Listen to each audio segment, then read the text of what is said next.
શ્રી ગણેશાય નમઃ. નમસ્કાર દર્શક મિત્રો, ધર્મજ્ઞાનમમાં આપનું સ્વાગત છે.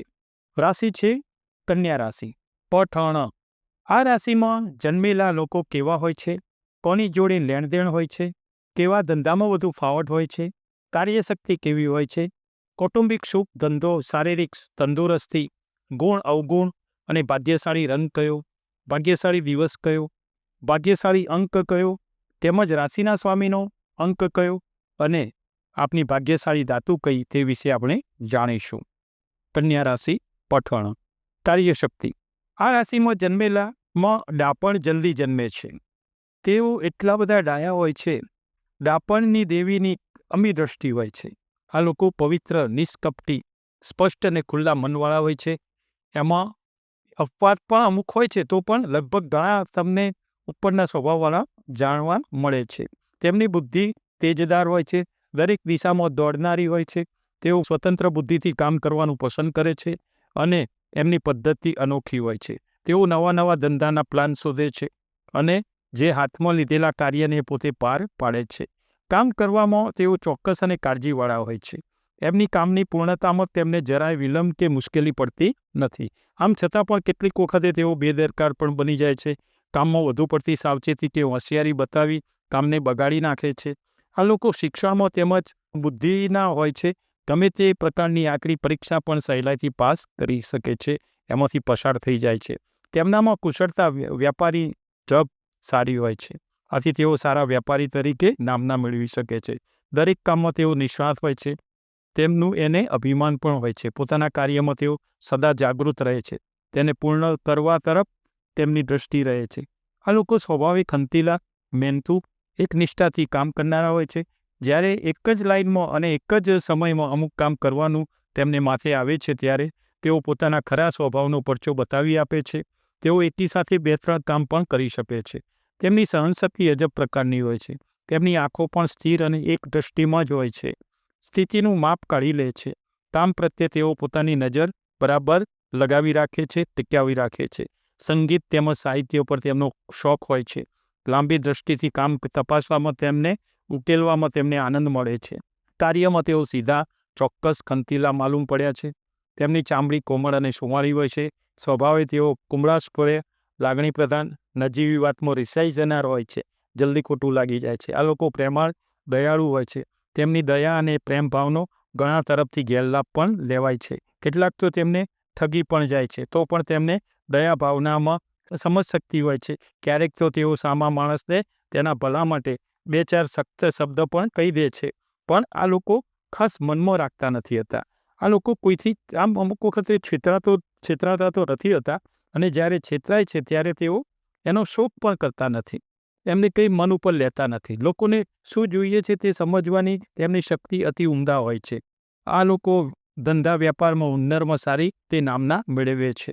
આ રાશિમાં જન્મેલા ધંધાદારી મનુષ્ય તરીકે શ્રેષ્ઠતા મેળવી શકે છે.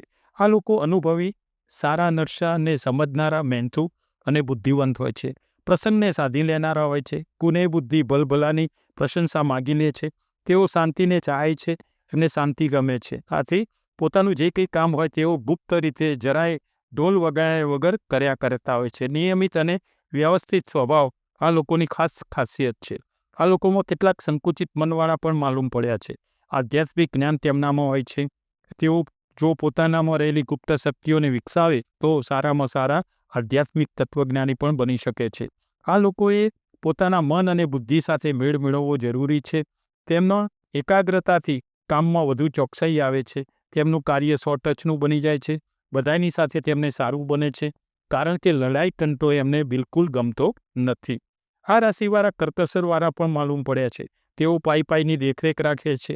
આવી રીતે દ્રવ્યનો સંચય કરી પાછલી અવસ્થામાં તેનો ઉપયોગ પણ તેઓ કરી શકે છે. આ લોકો નિયમિત, વ્યવસ્થિત હોય છે. તેમનામાં બીજાઓના વ્યાધિઓ મટાડવાનું ઉત્તમ સામર્થ્ય હોય છે. માનસિક અને આધ્યાત્મિક શક્તિ દ્વારા તેઓ સારામાં સારું કાર્ય કરી શકે છે. તેમનામાં કુટુંબ પ્રેમનું અભિમાન છે. કુટુંબના અભિમાન સાથે ગર્વ પણ હોય છે. આ લોકો પોતાના દોષને, પોતાના ખોટા કામને છુપાવવા માટે ઘણીવાર નિર્દય વાકપ્રહારથી સામાન્ય આઘાત પહોંચાડનારા પણ બને છે. પણ જો બોલીને કામ આવા લોકોનું જો બગડતું હોય તો વાણીના કારક અને એમની રાશિના સ્વામી બુધના પન્ના છેલ્લી ટકલી આંગળીએ કનિષ્ઠિકા પર ધારણ કરવું જોઈએ.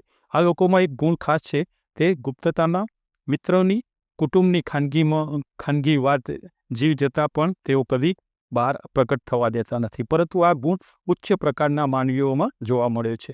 તેમના દેહ, રૂપ, રંગ લાંબા સમય સુધી ટકી રહે છે. આ રાશિમાં જન્મેલ સ્ત્રીઓ તો મોટાઈ પસંદ કરે છે. ઘરનું કામ કરવામાં તેઓ પાછળ પડે એમ નથી, પરંતુ એ કામ કરતાં તેમને કોઈ જોઈ જાય તે એમને ગમતું નથી. લોકોમાં બહાર એવું શેઠાણી તરીકે તે હોય એવું તેમને ગમે છે, અને આથી કેટલીક સ્ત્રીઓમાં શેઠાણી સ્વભાવ પણ માલુમ પડ્યો છે. આ રાશિમાં જન્મેલા બાળકો સૌને પ્રિય થઈ પડે એવા હોય છે. આ લોકોને લગ્નમાં તો જો વૃષભ, મીન રાશિ જોડે થાય તો એમની લેણદેણ સારી હોય છે. કૌટુંબિક સુખ જોઈએ તો આ રાશિમાં જન્મેલા સામાજિક જીવન સુખની સાથે શાંતિપૂર્વક પસાર કરે છે. ઘર સ્ત્રી પ્રત્યે તેઓ ચાહનારા હોય છે. કેટલાકને સંતતિના અમુક વખતે અભાવને લીધે માનસિક વ્યગ્રતા થાય છે. બાળકો વગરની સૃષ્ટિ તેમને ખાવા દોડે છે અમુક વખતે, પણ અમુક જન્મના ગ્રહો હોય તો આવો દોષ એમને રહેતો નથી. સગા સ્નેહીઓ તરફથી આ લોકોને પૂરું સુખ મળે છે. ભાઈ બંધુઓ વચ્ચે નજીવી તકરાર પણ અમુક વખતે થતી રહે છે. ક્યારેક વાત વધી જાય તો પણ સંપ પાછો કરી દેતા હોય છે. સ્ત્રી પ્રત્યેનું સુખ પણ સંતોષ આપનારું એમને નીવડે છે. જુવાની કરતાં વૃદ્ધાવસ્થામાં એમનો પ્રેમ વધુ દૃઢ અને બળવાન બને છે. ધંધામાં જોઈએ તો આ રાશિમાં જન્મનારાઓ ધંધામાં સફળતા મળવા અનેક સંજોગો પ્રાપ્ત થાય છે. વ્યવસ્થા શક્તિ એમની સારી હોય છે. બુદ્ધિની તીવ્રતા હોવાથી તેઓ ગમે તે ધંધાને પોતાનું કરી શકે છે. કંપનીઓમાં, વેપારી મંડળોમાં તેઓ સારી રીતે મરજી મુજબના સોદા કરાવી શકે છે. મોટી કંપનીના મેનેજરો તરીકે, એજન્ટો તરીકે, એ વેચનારાઓ, કમિશન એજન્ટો તરીકે આ લોકો સારું કામ કરી શકે છે. ખોરાકીના સામાનની દુકાનમાં, રાસાયણિક પદાર્થોવાળી દુકાનોમાં, દવાની દુકાનોમાં, પછી પણ સારું શિક્ષણ મેળવ્યું હોય તો સારા ઉત્તમ ક્ષેત્રમાં એ પોતે ડંકો વગાડી શકે છે. આ લોકોમાં સારા ફોટોગ્રાફર પણ બની શકે છે. કલાનું તેમને શોખ હોય તો એ કુદરતી બક્ષિસ છે તેમને, અને આ કામમાં સારું એ પોતે કરી શકતા હોય છે. કેટલાકને ધંધો કરતાં નોકરીમાં પણ યારી સારી બનતી હોય છે. તેમને સિતારો, કરિયાણાની દુકાનો, દવા દારૂના વેપારીઓ તરીકે, પત્રકારો તરીકે, કોઈના સેક્રેટરી તરીકે પણ સારો એવો વ્યવસાય ધંધો પોતે કરી શકતા હોય છે, અને પોતાની ખંતીલી કાર્યશક્તિને લઈને એમાં જળહળી ઉઠતા હોય છે. શારીરિક સુખાકારી જોઈએ તો શરીરે મધ્યમ કદના લંબગોળ હોય છે. મધુર સ્વરવાળા, બુદ્ધિથી ઓપતો ચહેરો હોય છે. આ લોકોની તંદુરસ્તી ઉત્તમ રહે છે. જ્યારે તેઓ માદા પડે છે ત્યારે તેનું કારણ અનિયમિત ટેવો હોય છે. બીજું એક કારણ છે, તેઓ સંપૂર્ણ સારા હોય છે તો પણ તેમને કંઈક પીડા થતી હોય એવો ભ્રમ થયા કરે છે, અને આથી જ તેઓ ભ્રમનું નિવારણ કરવા માટે જરામાં ડૉક્ટર પાસે જઈ આવતા હોય છે. આ રાશિમાં જન્મેલાઓના ઘર જો તમે તપાસો તો તે અનેક જાતની દવાઓની શીશીઓથી ભરચક અમુક વખતે હોય છે. આ લોકોએ દવાઓનો ત્યાગ કરી કુદરતી ઉપચારો, અજમાઈશ, વ્યાયામ, યોગ કરવો જોઈએ, અને પોતાનું શરીર ના બગડે એનું ધ્યાન રાખવું જોઈએ. આ લોકો બીજાનું ધ્યાન વધારે રાખતા હોય છે, અને ખોરાક બહારનો નાક જમવો જોઈએ, અને ઉતાવળો નિર્ણય કોઈ ના લેવો જોઈએ. ચિંતા ઓછી કરવી જોઈએ, અને પાચન ક્રિયાને નુકસાન થાય એવા કોઈ ખોરાકો એવા લેવા ન જોઈએ. ખોરાકમાં બેધ્યાનપણું ન રાખવું જોઈએ. નહીંતર જો આ રીતે થાય તો જઠર, પેટ, આંતરડા અને જ્ઞાનતંતુઓ વગેરેની વ્યાધિઓ અમુક વખતે થઈ પડતી હોય છે. એના માટે તમને કીધું ને કે કસરત, યોગ, કુદરતી ઉપચારો, અજમાઈશ કરવા જોઈએ. તેમના આરોગ્ય માટે આ રસ્તો સારો છે. પૈસાની દૃષ્ટિએ જોઈએ તો આ લોકો પોતાની ટોળીમાં શ્રીમંત ગણાય છે. સાધારણ રીતે તો આ લોકોમાં ઘણા ધંધાદારી વ્યવસાયવાળા હોવાથી પૈસાદાર બને છે. લક્ષ્મીજીની મહેરબાની તે મેળવે છે. જેઓ વેપારી હોતા નથી તેઓ સાહસિક ક્ષેત્રમાં પણ ચમકી અને પૈસાની પરવા કર્યા વગર એ પોતે સારું એવું આગળ વધી જતા હોય છે, અને પોતાની સુખ સાહેબી જેવી જિંદગી જીવતા હોય છે. એ શ્રીમંત અને સુખી માલુમ પડે છે. અલબત્ત જો આ કુંડળીમાં ગ્રહો વિપરીત હોય તો આ સુખથી તેઓ અમુક વખતે વંચિત પણ રહે છે, અને અમુક વખતે દશા થોડી વિપરીત પણ હોય છે.